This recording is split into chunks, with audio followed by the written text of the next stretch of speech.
With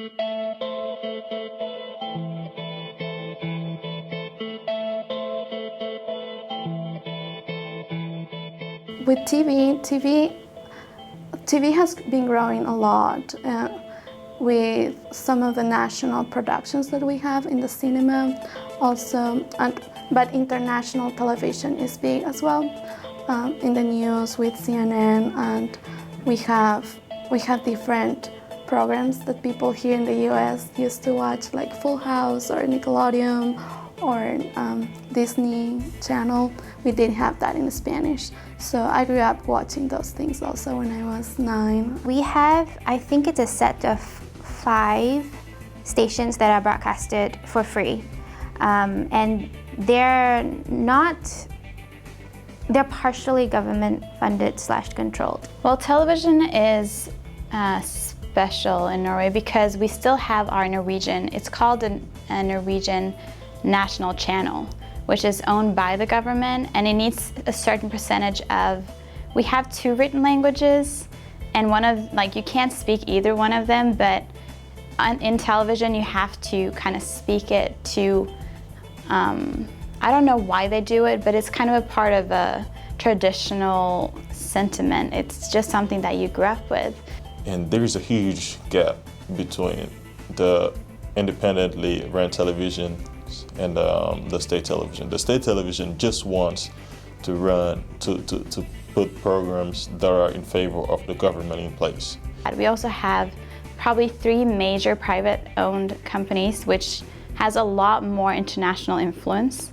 The Norwegian National Channel strictly is more focused on local celebrities in Norway, a lot of news, a lot of politics, not a lot of entertainment. If they have something from that is international, it's usually something that is from England, like a comedy show, something like that, but something that is probably a little bit older. So maybe from the 1980s, that kind of thing. So it's kind of one of those channels that the older generation will tune into and be very faithful to that channel.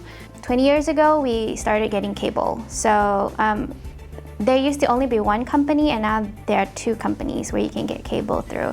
And with those, it's more Western influence. So we get channels like HBO, CNN, National Geographic, like all of these, which are international. That's where we would get it. Public television is pretty big, so we have 3 channels that are public now, and they provide. I think most of them are run by the government now. Before it was half private and half public, but right now I believe it's just public. The main programs, the independently, I would say, it's mainly entertainment. They have some political shows, and kind of shows debates and everything. That's what I like to watch mainly.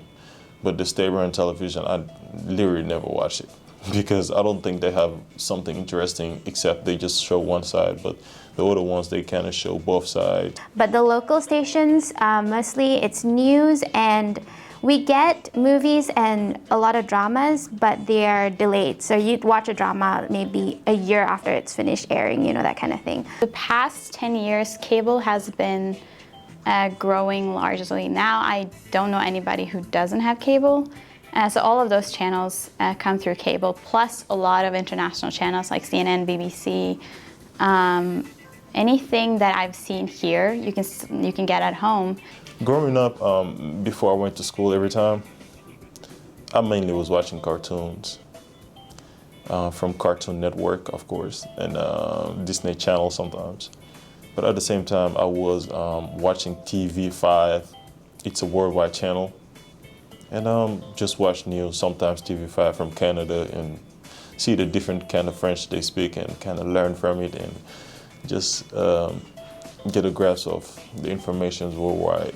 So private TV, it's very expensive to get, but they provide more channels.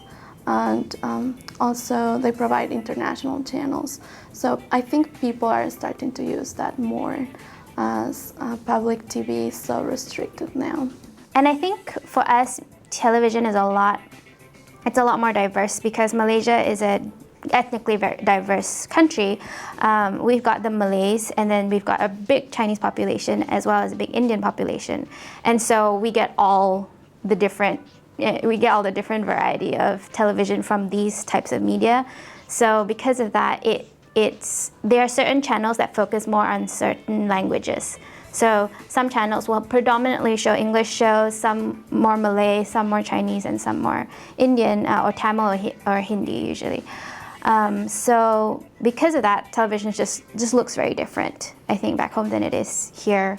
We have some channels that are just for music, no, like MTV here. So, but it's national music, and we have other channels that is just for South American cinema, and they are some Ecuadorian productions that are presented there, and some of them also just for opera. I'm one of a kind, because in my family, I'm the only one who doesn't watch shows, but everybody used to sit in front of the TV, watch shows. I'll go do something else.